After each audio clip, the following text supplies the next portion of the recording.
mahir lah.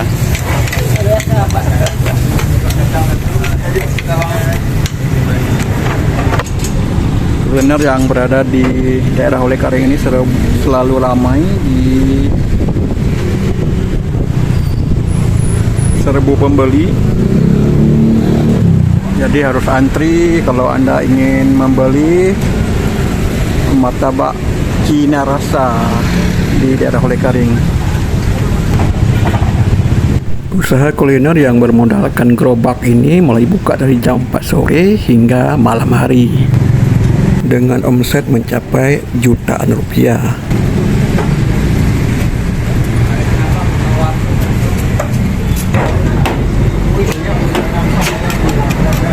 Nyoba dah. Pancung. Selain martabak, tersedia juga kue pancung dengan harga yang bervariasi dari harga 4.000 sampai 10.000 per porsi. Sementara untuk martabak, harga dimulai dari 7.000 sampai 20.000 rupiah.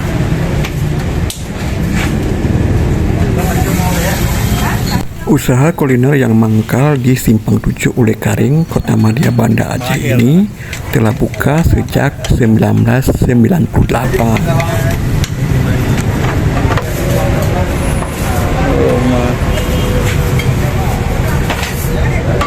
Diisi di dalam ini berarti begitu banyak pembeli, habis nanti mulai buka dari jam 4 sore sampai malam, berarti segini banyak adonannya habis. Anda bayangkan berapa banyak yang terjual.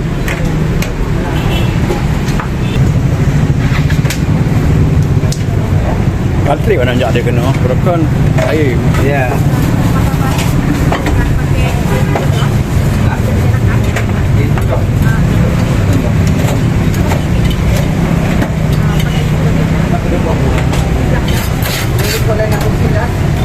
Anda lihat sendiri bagaimana ramainya pembeli.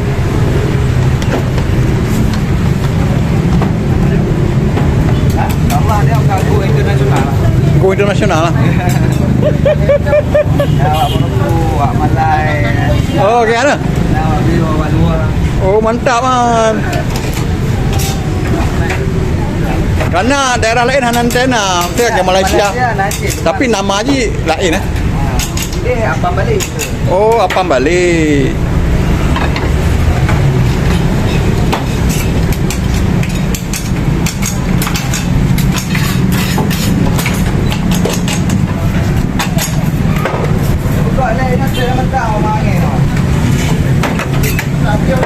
Memanglah.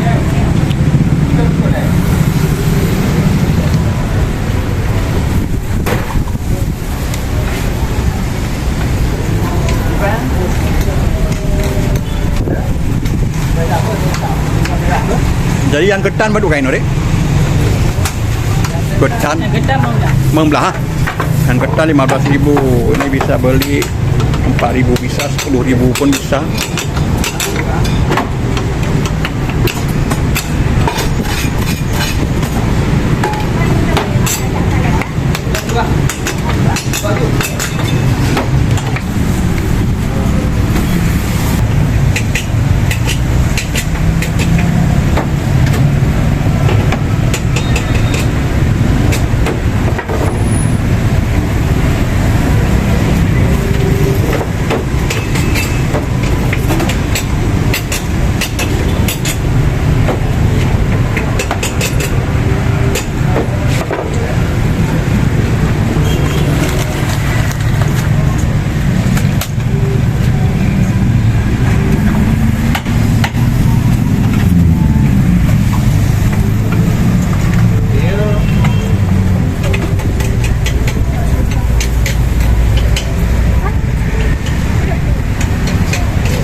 Hah? Coklat. Ya, ya apa?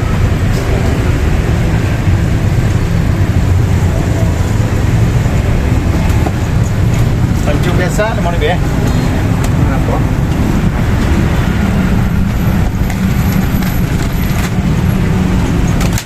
ramai,